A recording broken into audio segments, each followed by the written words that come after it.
السلام علیکم ورحمۃ اللہ وبرکاتہ۔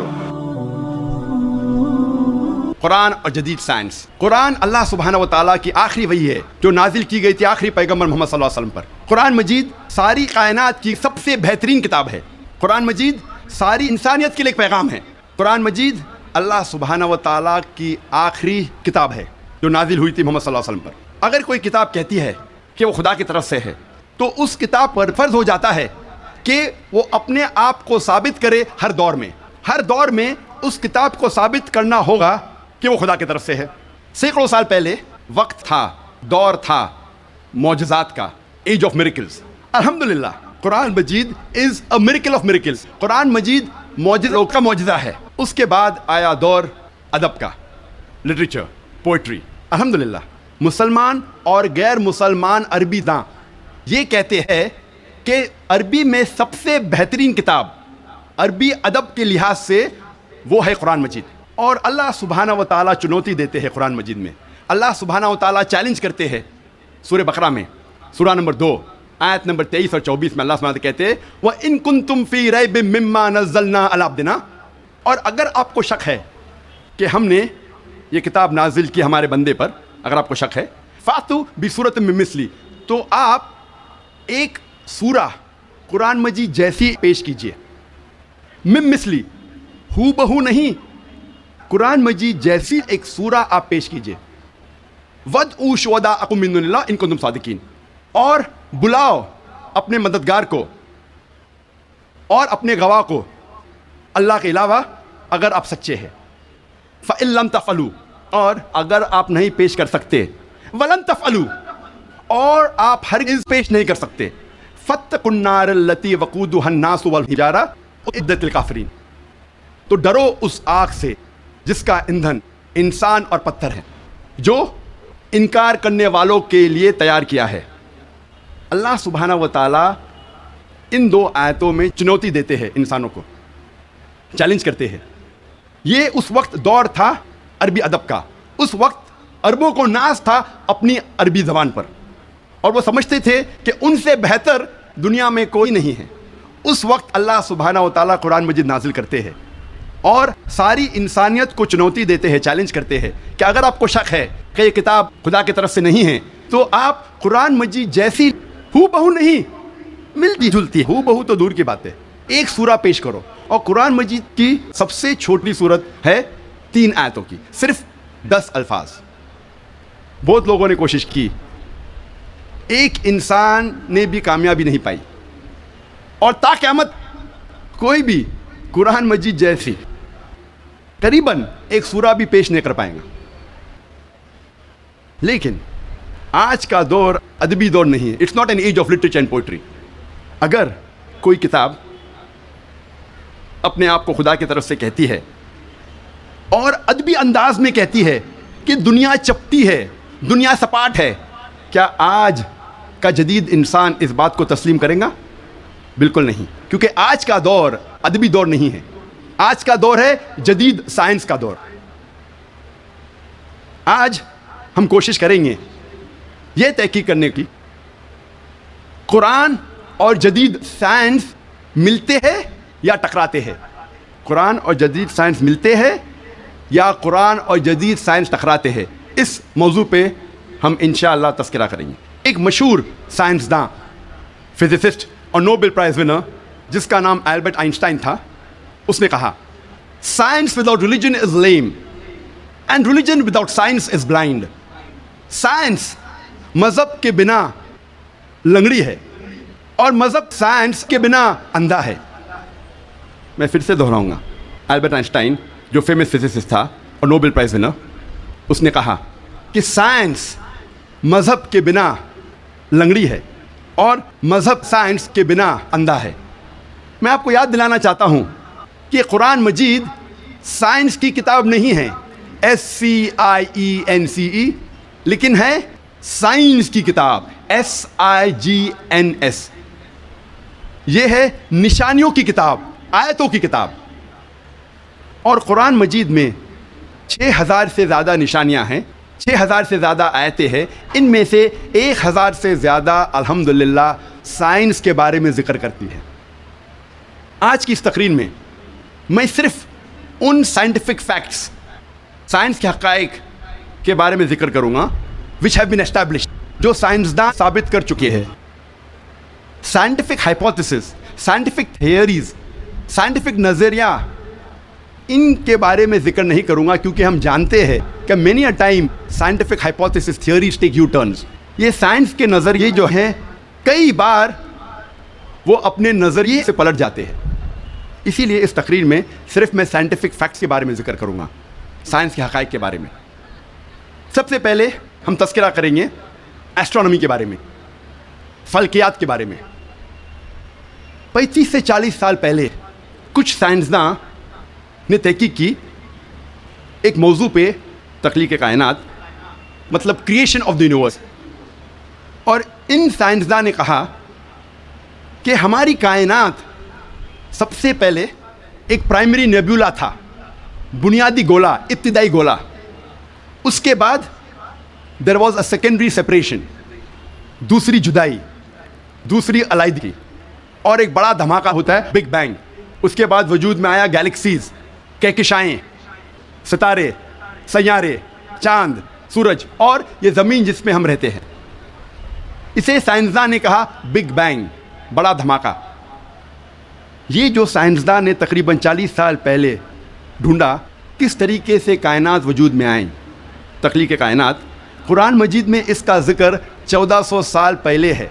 اور میں نے اس تقریر کے شروع میں ایک آیت کی تلاوت کی، سورہ انبیاء کی، سورہ نمبر 21، آیت نمبر 30، جہاں اللہ سبحانہ وتعالیٰ فرماتے اولم یر الذین کفروا، کیا انکار کرنے والے یہ نہیں جانتے ان السماوات والارض کانتا رتقا ففتقناہما، کہ زمین اور آسمان ایک تھے، جڑے ہوئے تھے، اور ہم نے انہیں جدا کیا۔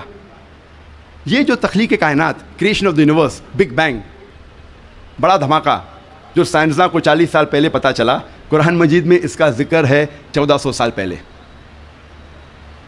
قرآن مجید میں اللہ سبحانہ وتعالیٰ فرماتے ہیں سورہ فصلت میں، سورہ نمبر 41، آیت نمبر 11 اور 12 میں، کہ اللہ سبحانہ وتعالیٰ نے آسمان کی طرف دیکھ کے کہا جب وہ دھواں تھا کہ آسمان اور زمین ایک ساتھ آ جاؤ، ولنگلی اور ان ولنگلی، اپنے مرضی سے یا اپنے مرضی کے بنا، اور ان نے کہا کہ ہم اپنے مرضی سے ایک ساتھ آ جاتے ہیں۔ قرآن مجید میں لکھا ہے کہ آسمان سب سے پہلے دھواں تھا، عربی لفظ ہے دخان، اور آج کے سائنسداں یہ کہتے ہیں کہ کائنات بننے کے پہلے یہ آسمان دھواں تھا، انگلش میں کہتے ہیں گیس، لیکن عربی میں دخان کے معنی ہے اسموک۔ کچھ مفسرین نے ترجمہ کیا مسٹ، دھند، جو میرے حساب سے صحیح ترجمہ نہیں، کیونکہ دھند ہوتا ہے ٹھنڈا اور دھواں ہوتا ہے گرم۔ دھماکے کے بعد ہم اکثر دیکھتے ہیں گرم دھواں، دھند نہیں دیکھتے۔ تو قرآن مجید میں لکھا ہے کہ آسمان تھا دھواں، اور آج سائنس یہ کہتی ہے کہ اسموک گیس سے اور بہترین لفظ ہے۔ جو قرآن مجید میں دخان لکھا ہے وہ گیس سے اور بہترین ہے، اور scientifically smoke is a better word than gas. آپ سوچ سکتے ہیں قرآن مجید میں اس کا ذکر ہے 1400 سال پہلے۔ انسان پہلے سمجھتے تھے کہ زمین سپاٹ ہے، چپٹی ہے۔ سب سے پہلی بار اگر کوئی انسان نے یہ ثابت کیا کہ دنیا بیضوی ہے، وہ ایسا فرانسس ڈریک سن 1577 when he sailed around the earth، جب سمندر پہ سفر کیے دنیا کے گول، سر فرانسس ڈریک نے ثابت کیا کہ دنیا بیضوی ہے۔ قرآن مجید میں اس کا ذکر ہے 1400 سال پہلے۔ قرآن اللہ تعالیٰ فرماتے ہیں سورہ لقمان میں، سورہ نمبر 31، آیت نمبر 29 میں، الم تری ان اللہ یولج اللیل فی النہار ویولج النہار فی اللیل، اللہ سبحانہ و تعالیٰ نے رات کو دھیرے دھیرے آہستہ آہستہ دن میں تبدیل کیا، اور دن کو دھیرے دھیرے آہستہ آہستہ رات میں تبدیل کیا۔ یہ دن کا رات اور رات کا دن آہستہ آہستہ دھیرے دھیرے تبدیل ہونا یہ ثبوت دیتا ہے کہ دنیا بیضوی ہے۔ اگر دنیا چپٹی اور سپاٹ ہوتی تو دن فوراً رات میں تبدیل ہوتا اور رات فوراً دن میں تبدیل ہوتی۔ اللہ تعالیٰ فرماتے سورہ الزمر میں، سورہ نمبر 39، آیت نمبر 5 میں، کہ اللہ سبحانہ و تعالیٰ رات کو دن پہ لپیٹتا ہے اور دن کو رات پہ لپیٹتا ہے۔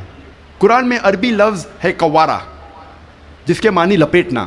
جس طریقے سے ایک انسان پھیٹا سر پہ لپیٹتا ہے، a person coils the turban on the head، اسی طریقے سے اللہ تعالیٰ فرماتے ہیں کہ رات دن پہ لپیٹی جاتی ہے اور دن رات پہ لپیٹا جاتا ہے. یہ دن کا رات اور رات کا دن پہ لپیٹنا اسی وقت پاسبل ہے جب دنیا بیضوی ہے.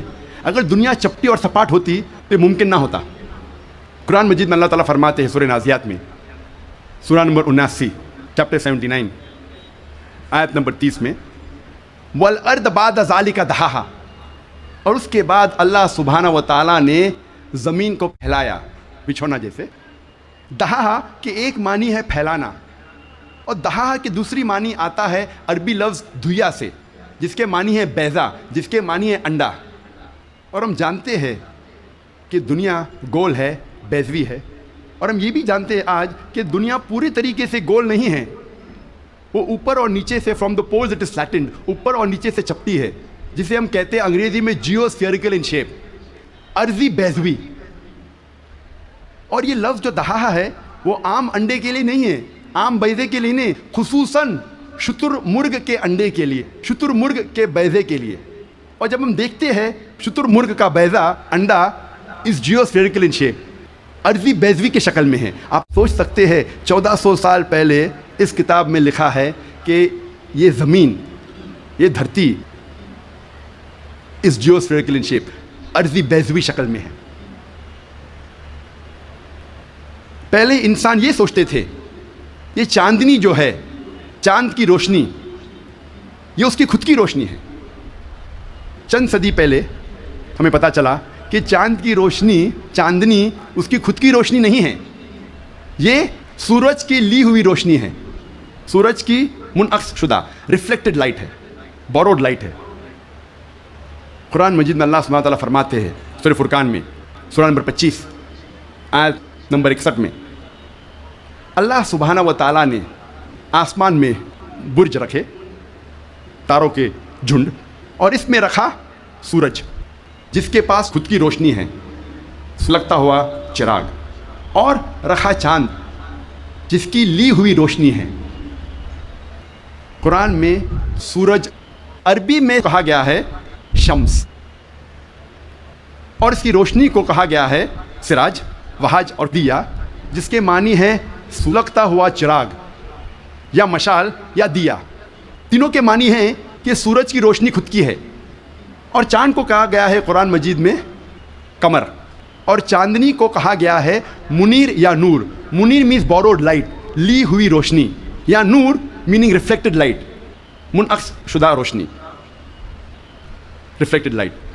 آپ سوچ سکتے قرآن مجید 1400 سال پہلے کہتا ہے کہ یہ چاندنی خود کی روشنی نہیں ہے، چاند کی لی ہوئی روشنی ہے. اور اس کا ذکر سورہ فرقان سورہ نمبر 25 آیت نمبر 61 کے علاوہ سورہ یونس میں سورہ نمبر 10 آیت نمبر 5 میں، اور سورہ نوح میں سورہ نمبر 71 آیت نمبر 15 اور 16 میں. پہلے سائنسداں یہ سمجھتے تھے کہ زمین کائنات کا مرکز ہے اور باقی سیارے، چاند اور سورج زمین کے گول گھوم رہے ہیں، چکر لگا رہے ہیں. اسے کہتے تھے تھیوری آف جیو سینٹرزم، زمین کو مرکز سمجھنے کا نظریہ.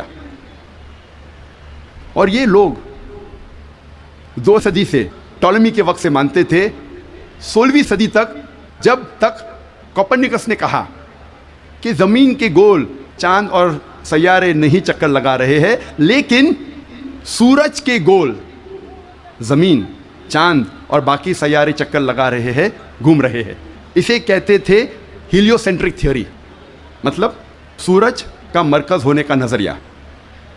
اور سن 1609 میں ایک جرمن سائنٹسٹ جس کا نام تھا یوہنس کیپلر، اس نے لکھا اپنی کتاب میں ایسٹرونوما نووا کہ صرف سیارے اور چاند سورج کے گول گھوم نہیں رہے ہیں، لیکن زمین، چاند اور سیارے، پلانٹس، سورج کے گول گھومنے کے علاوہ اپنے محور پہ گردش کر رہے ہیں. They are rotating about their own axis. اور جب میں اسکول میں تھا، میں سن 1981 میں 10ویں میں تھا، جغرافی میں نے پڑھا تھا کہ زمین، چاند اور سیارے، پلانٹس وہ چکر لگا رہے ہیں، دے ریوالونگ اینڈ روٹیٹنگ، اور اپنے محور پہ گردش کر رہے ہیں. لیکن سورج اپنے محور پہ گردش نہیں کر رہا ہے. لیکن میں نے جب قرآن کی ایک آیت پڑھی، سورہ انبیاء سورہ نمبر 21 آیت نمبر 33 میں اللہ سبحانہ وتعالیٰ فرماتے ہیں هو الذی خلق اللیل والنہار، اللہ سبحانہ و تعالیٰ نے رات اور دن بنایا، والشمس والقمر، سورج اور چاند، کل فی فلک یسبحون، وہ گھوم رہے ہیں اور اپنے محور پہ گردش کر رہے ہیں. قرآن کا لفظ یہاں ہے یسبحون. قرآن یہ کہتا ہے کہ sun and the moon are revolving, چکر لگا رہے ہیں، گھوم رہے. اس کے علاوہ یسبحون، یہ عربی لفظ یسبحون آتا ہے لفظ صباح سے، اور صباح ایک عربی لفظ ہے جو چلتے ہوئے جسم کے موومنٹ کو ڈسکرائب کرتا ہے. مثال کے طور پہ اگر میں کہوں گا کہ کوئی انسان پانی میں سباہ کر رہا ہے، اس کے یہ معنی نہیں کہ وہ پانی کے اوپر فلوٹ کر رہا ہے، اس کے معنی ہے کہ وہ پانی میں تیر رہا ہے. اگر میں کہوں گا کوئی سباہ کر رہا ہے زمین پہ، اس کا مطلب نہیں کہ وہ آدمی زمین پہ رول کر رہا ہے، اس کا مطلب ہے کہ وہ انسان زمین پہ چل رہا ہے یا دوڑ رہا ہے. اسی طریقے سے جب اللہ سبحانہ تعالیٰ یہ لفظ کا استعمال کرتے ہیں کوئی فلکی جسم کے لیے، فار اے سیلیسٹل باڈی، اس کے معنی نہیں کہ وہ فلائی ہو رہا ہے یا فلوٹ ہو رہا ہے، اس کے معنی ہے it is rotating about its own axis, وہ اپنے محور پہ گردش کر رہا ہے. آج سائنس ترقی کرنے کے بعد سائنس یہ کہتی ہے کہ آپ سورج کا عکس ٹیبل کے اوپر دیکھ سکتے ہیں ایک آلے کے ذریعے، اور پتہ لگتا ہے کہ سورج میں بلیک سپاٹس ہے، اور یہ بلیک سپاٹس تقریباً 25 دن لیتے ہیں گردش کرنے کے لیے. اس سے یہ ثابت ہوتا ہے کہ سورج تقریباً 25 دن لیتا ہے ایک گردش کرنے کے لیے.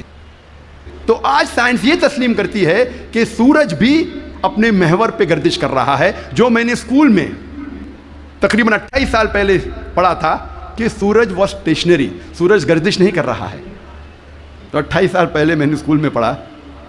آج سائنس اسے تسلیم کرتی ہے، اور قرآن مجید میں اس کا ذکر ہے 1400 سال پہلے. اور آج اکثر اسکول کے سائنس کی کتاب میں اس کو انکارپوریٹ کیا جا چکا ہے. یہ نئی چیز داخل ہو چکی ہے سائنس کی کتابوں میں کہ سورج اپنے محور پہ گردش کر رہا ہے. اللہ تعالیٰ فرماتے ہیں سورہ یاسین میں سورہ نمبر 36 آیت نمبر 40 میں کہ سورج چاند کو نہیں پکڑ سکتا اور دن کو رات نہیں پکڑ سکتی. The sun cannot outstrip the moon, neither can night catch up with the day.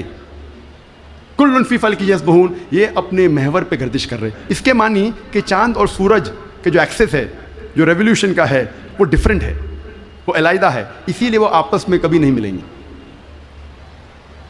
آج سائنس یہ کہتی ہے کہ جو سورج کی روشنی ہم دیکھتے ہیں، it is due to a chemical reaction. یہ ایک کیمیکل ریئیکشن کے وجہ سے ہے جو کروڑوں سالوں سے چل رہا ہے، اور ایک دن یہ کیمیکل ریئیکشن بند ہو جائے گا اور سورج ختم ہو جائے گا. لیکن سائنسداں کہتے ہیں کہ اس کو اور کروڑوں سال لگیں گے، اور کروڑوں سال کے بعد یہ کیمیکل ریئیکشن بند ہوگا. یعنی سائنس یہ کہتی ہے کہ ایک وقت آئے گا جب سورج نشٹ ہو جائے گا، ختم ہو جائے گا. قرآن میں اللہ تعالیٰ فرماتے ہیں سورہ یاسین میں سورہ نمبر 36 آیت نمبر 38 میں وَالشَّمْسُ تَجْرِي لِمُسْتَقَرٍّ لَهَا، کہ سورج جا رہا ہے اپنے مستقر کی طرف. سورج جا رہا ہے اپنے ڈیسٹینیشن پہ. سورج ایک مقرر وقت کے لیے ہے. مستقر کے معنی مقرر وقت اور مقرر جگہ، اس کے دو معنی ہوتے ہیں. مستقر کے معنی کہ سورج ایک مقرر وقت کے لیے ہے اور مقرر جگہ کی طرف جا رہا ہے. یہ سائنس آج تسلیم کرتی ہے کہ سورج ایک مقرر وقت کے لیے ہے. اور سائنس یہ بھی مانتی ہے کہ سورج کائنات کے ایک نقطے کی طرف جا رہا ہے جس کا نام ہے سولر اپیکس. ان دا ہرکولینز الفا لائرا 12 میل پر سیکنڈ کی رفتار پہ. قرآن میں لکھا ہے مستقر، مقرر جگہ کی طرف. سائنس کہتی ہے دونوں معنی مستقر کے، مقرر جگہ اور مقرر وقت، دونوں الحمدللہ صحیح ہے. اور اس کا ذکر سورہ یاسین سورہ نمبر 36 آیت نمبر 38 کے علاوہ سورہ رعد میں بھی ہے سورہ نمبر 13 آیت نمبر 2، سورہ فاطر سورہ نمبر 35 آیت نمبر 13، سورہ لقمان سورہ نمبر 31 آیت نمبر 29 اور سورہ الزمر سورہ نمبر 39 آیت نمبر 5 میں. سب جگہ کہا گیا ہے کہ سورج ایک مقرر وقت کے لیے ہے، ایک مقرر جگہ کی طرف جا رہا ہے. آج سائنس یہ کہتی ہے جو آسمان ہمارے زمین کے اوپر ہے، جسے ہم کہتے ہیں ایٹماسفیئر، وہ ایک محفوظ چھت کی طرح ہے. اور سائنسداں یہ کہتے ہیں کہ خطرناک rays like ultraviolet rays, X rays, یہ چھت، یہ ایٹماسفیئر ان خطرناک ریز کو زمین پہ آنے سے روکتا ہے، ورنہ زمین پہ جاندار چیز مٹ جائیں گی. قرآن میں اس کا ذکر ہے سورہ انبیاء میں، سورہ نمبر 21 آیت نمبر 32 میں، کہ اللہ سبحانہ و تعالیٰ نے آسمان کو ایک محفوظ چھت بنایا، اور پروٹیکٹڈ سیلنگ، اور کینوپی ویل گارڈڈ. آپ سوچ سکتے ہیں قرآن میں اس کا ذکر 1400 سال پہلے ہے، جو سائنسدان نے حال ہی میں 50 سال پہلے، 100 سال پہلے، 150 سال پہلے کہا کہ یہ ایٹماسفیئر از اے پروٹیکٹڈ سیلنگ. جب میں اسکول میں تھا تقریباً 28 سال پہلے، میں نے سائنس میں سیکھا تھا there are 3 types of matter, solid, liquid and gas. 3 قسم کے مادہ تھے، سالڈ، لکوڈ اینڈ گیس. آج سائنس یہ کہتی ہے کہ 3 مادہ، 3 اسٹیٹس آف میٹر کے علاوہ اور بھی ہے. ہم پہلے یہ سمجھتے تھے کہ آرگنائز ایسٹرونومیکل سسٹمز کے باہر، آرگنائز فلکیات کے باہر خلا تھا، ویکیوم تھا. آج سائنس کہتی ہے کیا انٹرسٹیلر اسپیس، سیارے کے بیچ مادے کے پل ہے، برجز آف میٹر ہے، جسے آج ہم کہتے ہیں پلازما، جسے سائنسداں کہتے ہیں 4th اسٹیٹ آف میٹر، 4تھی قسم مادے کی آج سائنسداں کہتے ہیں پلازما ہے. قرآن میں اس کا ذکر 1400 سال پہلے ہے، سورہ فرقان میں، سورہ نمبر 25 آیت نمبر 59 میں، 59 میں، کہ اللہ سبحانہ و تعالیٰ نے زمین اور آسمان کو بنایا اور اس کے بیچ میں ساری چیزیں بنائیں. مطلب زمین اور آسمان کے بیچ میں ویکیوم نہیں ہے. آج سائنس اسے کہتی ہے مادے کے پل، برجز آف میٹر، کہتی ہے پلازما ہے، 4th اسٹیٹ آف میٹر. اور اس کا ذکر سورہ فرقان سورہ نمبر 25 آیت نمبر 59 کے علاوہ سورہ ہجر میں، سورہ نمبر 15 آیت نمبر 85 میں، سورہ سجدہ سورہ نمبر 32 آیت نمبر 4 میں، سورہ صفات سورہ نمبر 37 آیت نمبر 5، اور سورہ احقاف سورہ نمبر 46 آیت نمبر 3 میں کئی جگہ لکھا ہے کہ اللہ سبحانہ و تعالیٰ نے زمین اور آسمان بنائے اور اس کے بیچ میں ساری چیزیں. Talking about the 4th state of matter, plasma. ایک مشہور سائنٹسٹ جس کا نام ایڈوین ہبل ہے، اس نے کہا تھا کہ کائنات پھیل رہی ہے، دا یونیورس از ایکسپینڈنگ. اور قرآن میں اللہ تعالیٰ فرماتے ہیں سورہ ذریات میں، سورہ نمبر 51 آیت نمبر 47 آیت نمبر 47 میں، کہ ہم نے یہ کائنات بنائی پھیلتی ہوئی. عربی لفظ مؤسیونا، پھیلنا. اور آج سائنس اس کو تسلیم کرتی ہے کہ ہماری کائنات پھیل رہی ہے، our universe is expanding.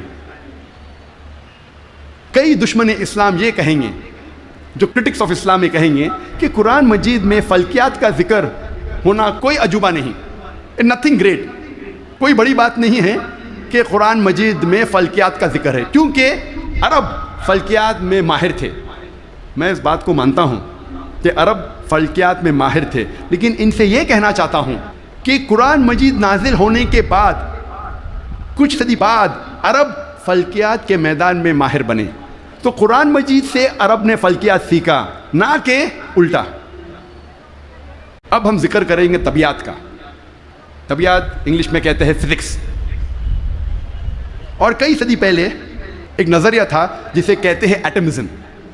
اور 23 صدی پہلے گریکس، پرٹیکولرلی ڈیموکریٹس، ان نے یہ ایٹمزم کے بارے میں سب سے پہلے کہا، ایٹمزم کے نظریے کے بارے میں، اور کہا کہ میٹر کے سب سے چھوٹے حصے کو کہتے ہیں ایٹم، مادہ کے سب سے چھوٹے حصے کو کہتے ہیں ذرہ. عربی اور اردو میں ایٹم کو کہتے ہیں ذرہ. اور اس وقت انسان یہ سوچتے تھے کہ ذرے کو تقسیم نہیں کیا جا سکتا. آج سائنس ترقی کرنے کے بعد ہم مانتے ہیں کہ atom is the smallest part of matter having the characteristics of the element.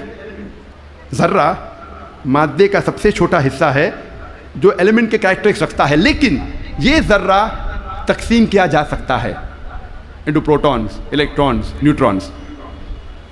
قرآن مجید میں ذرے کا ذکر ہے تو لوگ سمجھیں گے قرآن مجید آؤٹ ڈیٹڈ ہے، یہ پرانی کتاب ہے. ذرے کا ذکر ہے، اب یہ آؤٹ ڈیٹڈ ہے. قرآن میں ذرے کا ذکر ہے، لیکن ذرے کے آگے کیا لکھا ہے وہ بھی ہمیں دیکھنا چاہیے. قرآن مجید میں لکھا ہے سورہ سبا میں، سورہ نمبر 34 آیت نمبر 3 میں، کہ انکار کرنے والے جب کہیں گے کہ وہ گھڑی کبھی بھی نہیں آئے گی، آخرت کے بارے میں، قیامت کے بارے میں، وہ گھڑی کبھی نہیں آئے گی، تو اللہ تعالیٰ فرماتے کہو ان سے ضرور آئے گی. اللہ کی مرضی سے، جس کے پاس علم غیب ہے، جس کے علم میں چھوٹا سا ذرہ زمین اور آسمان میں، اور اس چیز جو ذرے سے چھوٹی ہے اور بڑی ہے اس کا علم بھی اس کی کتاب میں محفوظ ہے۔ تو قرآن مجید میں لکھا ہے کہ ذرے برابر چیز کا علم ہے اللہ کے پاس، اور ذرے سے چھوٹی چیز اور بڑی چیز کا علم بھی ہے۔ اور یہ انفارمیشن، یہ خبر دہرائی گئی ہے سورہ یونس میں، سورہ نمبر 10 آیت نمبر 61 میں، کہ اللہ سبحانہ و تعالیٰ کے علم میں ہے ذرے جیسی چیز جو آسمان اور زمین پہ ہے، اور وہ چیز جو ذرے سے بھی چھوٹی ہے اور ذرے سے بڑی ہے اس کی کتاب میں محفوظ ہے۔ تو قرآن آؤٹ ڈیٹڈ نہیں ہے، قرآن اپ ٹو ڈیٹ ہے۔ قرآن پرانی کتاب نہیں، بٹ الحمدللہ جدید کتاب ہے۔ اب ہم ذکر کریں گے واٹر سائیکل کے بارے میں، پانی کے چکر کے بارے میں۔ ہم جو اسکول میں پڑھتے ہیں واٹر سائیکل کے بارے میں، پانی کے چکر کے بارے میں، سب سے پہلے اس جدید پانی کے چکر کا ذکر کیا تھا سر برنارڈ پیلیسی نے سن 1580 میں۔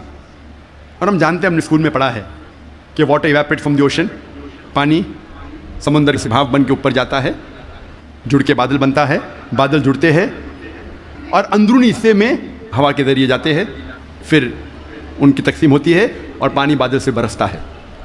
بارش برسنے کے بعد یہ پانی نہر بن کر، اسٹریم بن کے، لیک بن کے پھر سے جاتا ہے سمندر میں، اور یہ پانی کا چکر کمپلیٹ ہوتا ہے۔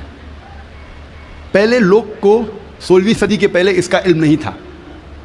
7 صدی قبل مسیح تھیلز آف ملیٹس نے کہا تھا یہ بارش کیسے آتی تھی؟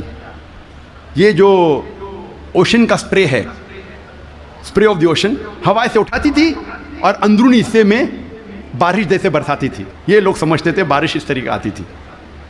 لوگ کو یہ نہیں پتا تھا کہ زمین کے نیچے جو پانی ہے وہ کیسے جمتا تھا۔ کئی نظریات تھے۔ لوگ پہلے سوچتے تھے کہ یہ ہوا کا دباؤ پانی پہ، سمندر پہ، پانی کو زمین سے نیچے لے جاتا تھا اور اس طریقے سے زمین کے نیچے پانی آتا تھا۔ لوگ پہلے یہ سمجھتے تھے at the time of Plato کے وقت کہ یہ پانی ایک خفیہ راستے سے واپس جاتا تھا سمندر کی طرف، سمندر میں secret passage, the great abyss known as the Tartarus at the time of Pluto. ایک خفیہ راستے سے پانی زمین کے نیچے سے جاتا تھا سمندر میں، اسے کہتے تھے گریٹ ایبس ٹارٹرس۔ اور یہ لوگ سمجھتے تھے 16ویں صدی تک۔ 18ویں صدی میں ڈیسکارٹس بھی اس بات کو تسلیم کرتا تھا، اور 19ویں صدی میں ایرسٹوٹل کا نظریہ بھی لوگ سمجھتے تھے صحیح ہے کہ viper was picked up and it condensed in mountain caverns which gave rise to underground lakes which was the source of water for the springs۔ یہ پانی کی بھاپ پہاڑ میں جم جاتی تھی اور پھر زمین کے نیچے بنتے تھے تالاب جو سپرنگز کو پانی دیتے تھے۔ یہ تالاب، انڈر گراؤنڈ تالاب جو ہے، سپرنگز کو پانی دیتے تھے۔ آج ہم جانتے ہیں یہ جو زمین کے نیچے پانی ہے، یہ اصل میں جب بارش کا پانی گرتا ہے زمین پہ جو کریکس ہوتے ہیں اور سورسز کے ذریعے، کریکس کے ذریعے یہ پانی نیچے جاتا ہے۔ قرآن مجید میں اس کا ذکر ہے سورہ الزمر میں، سورہ نمبر 39 آیت نمبر 21 میں۔ اللہ سبحانہ و تعالیٰ آسمان سے پانی برساتا ہے اور زمین میں جس میں کریکس ہے اس کے ذریعے زمین میں پانی دیتا ہے، اور جو بوئی ہوئی زمین ہے وہ رنگ برنگی ہو جاتی ہے۔ It brings various colours of sown field. اللہ تعالیٰ فرماتے ہیں سورہ روم میں، سورہ نمبر 30 آیت نمبر 24 میں، کہ اللہ سبحانہ و تعالیٰ آسمان سے بارش برساتا ہے اور مری ہوئی زمین میں جان ڈالتا ہے۔ اللہ تعالیٰ فرماتے ہیں سورہ مومنون میں، سورہ نمبر 23 آیت نمبر 18 میں، کہ اللہ سبحانہ و تعالیٰ پانی آسمان سے برساتے ہیں اور اس پانی کو جما سکتے ہیں اور اس پانی کو بہا سکتے بھی ہے، بہانے پہ قادر ہے۔ Allah can store the water as well as drain it. قرآن میں ذکر آتا ہے سورہ طارق میں، سورہ نمبر 86 چیپٹر 86 آیت نمبر 11 میں، وَالسَّمَاءِ ذَاتِ الرَّجْ، that heaven which returns، وہ آسمان جو واپس دیتا ہے۔ ایک معنی وَالسَّمَاءِ ذَاتِ الرَّجْ کی ہے کہ جو ڈینجرس ریز ہے، ultraviolet rays, X rays, جو زمین پہ آنے کے پہلے آسمان اسے واپس پھینک دیتا ہے اس طرف۔ اس کے علاوہ یہ جو پانی کا بھاپ ہے، واٹر ویپرائز ہوتا ہے، بادل میں بنتا ہے اور پھر سے یہ آسمان اس پانی کو زمین پہ برساتا ہے۔ وَالسَّمَاءِ ذَاتِ الرَّجْ۔ اللہ تعالیٰ فرماتے ہیں سورہ الحجر میں، سورہ نمبر 15 آیت نمبر 22 میں، وی کاز فیکنڈیٹنگ ونڈز، ہم ہوا کے ذریعے بادل کو بھوجل کرتے ہیں. عربی لفظ لواقی لقا سے آتا ہے، جس کا معنی ہے ٹو امپریگنیٹ، ٹو فیکنڈیٹ، برآور کرنا، بوجھل کرنا. ہوا بادل کو پولن گرینز کے ذریعے بوجھل کرتی ہے. It impregnates the cloud. اور دوسری وجہ ہے کہ بادل جب آپس میں ملتے ہیں دے کنڈینس، اس کے بعد پانی برستا ہے. قرآن میں اللہ تعالیٰ فرماتے ہیں سورہ نور میں، سورہ نمبر 24 آیت نمبر 43 میں 43 میں، اللہ سبحانہ و تعالیٰ ہوا کے ذریعے بادل کو چلاتے ہیں، لے جاتے ہیں، جینٹلی پشز دا کلاؤڈس. پھر یہ بادل آپس میں جڑتے ہیں، بڑے ہو جاتے ہیں، اس کے بعد پانی بادل سے برستا ہے. اللہ تعالیٰ فرماتے ہیں سورہ روم میں، سورہ نمبر 30 آیت نمبر 48 میں، اللہ سبحانہ و تعالیٰ ہوا کے ذریعے بادل کو ہلاتے ہیں اور لے جاتے ہیں اندرونی حصے میں. اس کے بعد بادل کو چھوٹے چھوٹے حصے میں تقسیم کرتے ہیں. اس کے بعد پانی بادل سے برستا ہے. قرآن مجید میں پانی کے چکر کے بارے میں گہرائی سے ذکر ہے، تفصیل سے ذکر ہے کئی جگہ. سورہ اعراف میں، سورہ نمبر 7 آیت نمبر 57 میں، سورہ رعد سورہ نمبر 13 آیت نمبر 17 میں، سورہ فرقان سورہ نمبر 25 آیت نمبر 48 اور 49 میں، سورہ فاطر سورہ نمبر 35 آیت نمبر 9 میں، سورہ یاسین سورہ نمبر 36 آیت نمبر 34 میں، سورہ جاسیہ سورہ نمبر 45 آیت نمبر 5 میں، سورہ قوف سورہ نمبر 50 آیت نمبر 9 اور 10 میں، سورہ واقعہ سورہ نمبر 56 آیت نمبر 68 to 70، سورہ ملک سورہ نمبر 67 آیت نمبر 30، سورہ طارق سورہ نمبر 86 آیت نمبر 11. کئی آیتیں ہیں قرآن مجید میں جو تفصیل کے ساتھ ذکر کرتے ہیں پانی کے چکر کے بارے میں. صرف پانی کے چکر کے بارے میں اگر ذکر کرے گھنٹوں تک تقریر دے سکتے ہیں، صرف قرآن مجید میں پانی کے چکر کا ذکر. اب ہم تذکرہ کریں گے ارضیات کے بارے میں، جیولوجی. آج ماہرین ارضیات جیولوجسٹ یہ کہتے ہیں کہ زمین کا ریڈیس نصف قطر، ریڈیس اردو میں کہتے ہیں نصف قطر، وہ تقریباً 3750 میل ہے. اور جو اندرونی حصہ ہے زمین کا وہ سیال ہے، لکوڈ ہے، ہاٹ لکوڈ، گرم سیال، اور اس میں کوئی جاندار چیز جی نہیں سکتی. لیکن اوپر کا حصہ ہے وہ سالڈ ہے، وہ ٹھوس ہے. اور اوپر جو سپرفیشل ارتھس کرسٹ ہے، زمین کی سطح، ارتھس کرسٹ، یہ بہت پتلی ہے، تقریباً 1 سے 30 میل پتلی، صرف 1% سے کم. اور بہت سے امکان ہے کہ یہ زمین کی سطح ہل جائیں گی، ارتھس کرسٹ ول شیک.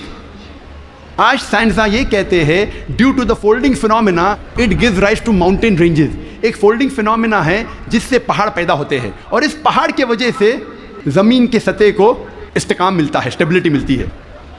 قرآن مجید میں اللہ تعالیٰ فرماتے ہیں سورہ نبا میں، سورہ نمبر 78 آیت نمبر 6 اور 7 میں، ہم نے زمین بچھائی ہے، والجبال اوتادا، اور پہاڑ کو اوتاد جیسا بنایا ہے. اوتاد عربی میں کہتے ہیں کھوٹے کو، ٹینٹ پیگز، سٹیکس میں ہو. اور ہم جانتے ہیں جب ٹینٹ پیگ کو زمین میں ہم ڈالتے ہیں، جب کھوٹے کو زمین میں ڈالتے ہیں تو اکثر حصہ زمین کے نیچے گڑ جاتا ہے، اوپری حصہ بہت کم رہتا ہے، 10% سے کم.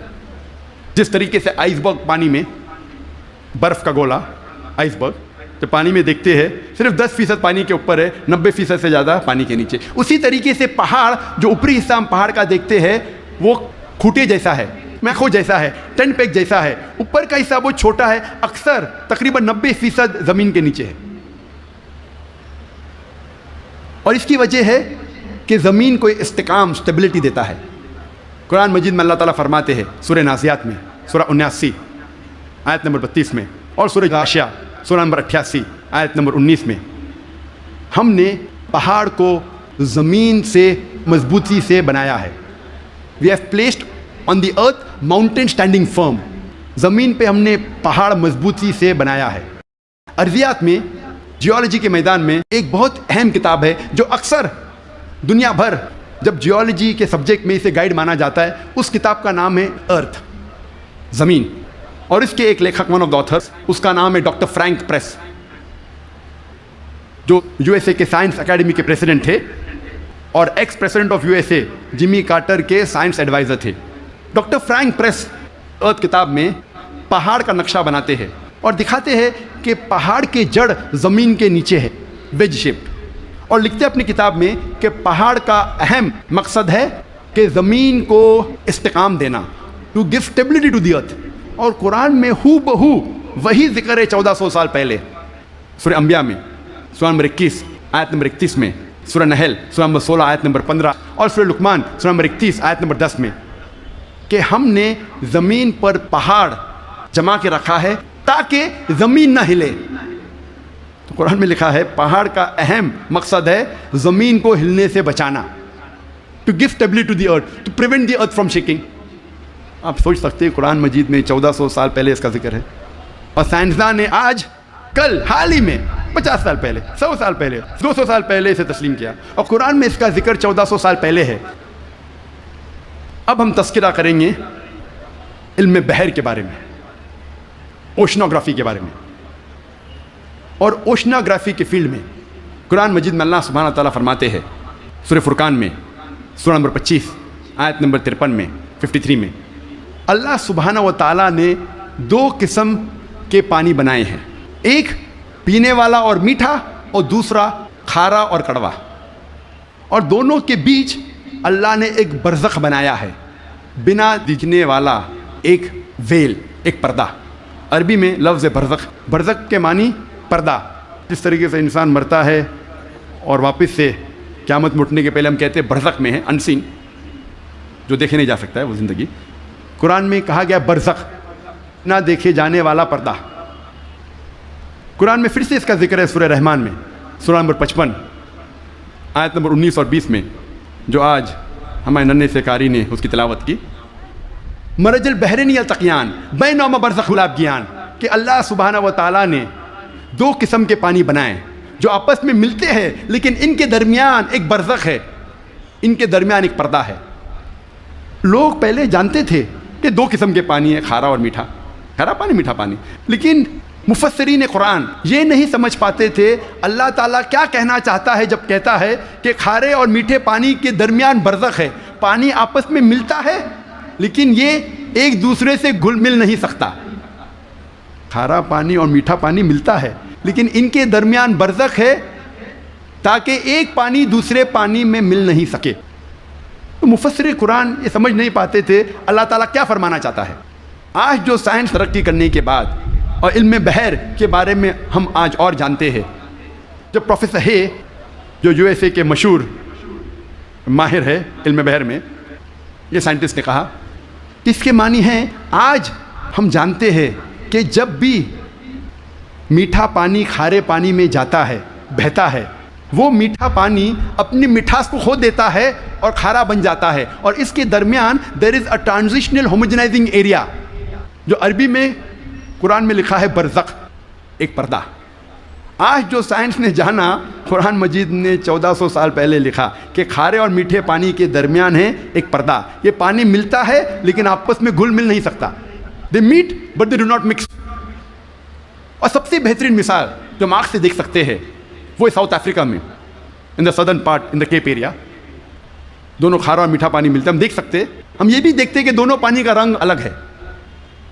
یہ مثال ہم ایجپٹ مصر میں بھی دیکھ سکتے ہیں, جب river Nile flows into the Mediterranean sea, river Nile بہتی ہے میڈیٹرینین سی میں. اور سب سے بہترین مثال ہے گلف اسٹریم, جو ہزاروں میلوں تک چلتی ہے. گلف اسٹریم شروع ہوتی ہے گلف آف میکسیکو میں, نارتھ ورڈ جاتی ہے towards the east coast of North America, پھر جاتی ہے eastward towards the west coast of Europe. ہزاروں میل بہتی ہے, دونوں پانی لیکن علیحدہ ہے, دے آر سپریٹ, ڈسٹنکٹ. اگر آپ کشتی میں سفر کر رہے ہیں اس گلف اسٹریم کے کنارے پہ اور پانی ایک طرف سے لیں گے اور پانی دوسرے طرف سے لیں گے تو پتہ چلتا ہے ایک پانی میٹھا ہے ایک کھارا. اس کی حرارت, اس کی ٹیمپریچر بھی ڈفرینٹ ہے. قرآن مجید میں اس کا ذکر ہے 1400 سال پہلے.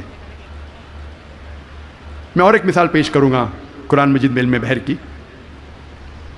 کچھ عربوں نے قرآن مجید کی ایک آیت لی سورہ نور کی, سورہ نمبر 24 آیت نمبر 40, اور اس کا ترجمہ پیش کیا پروفیسر درگا راؤ کے پاس.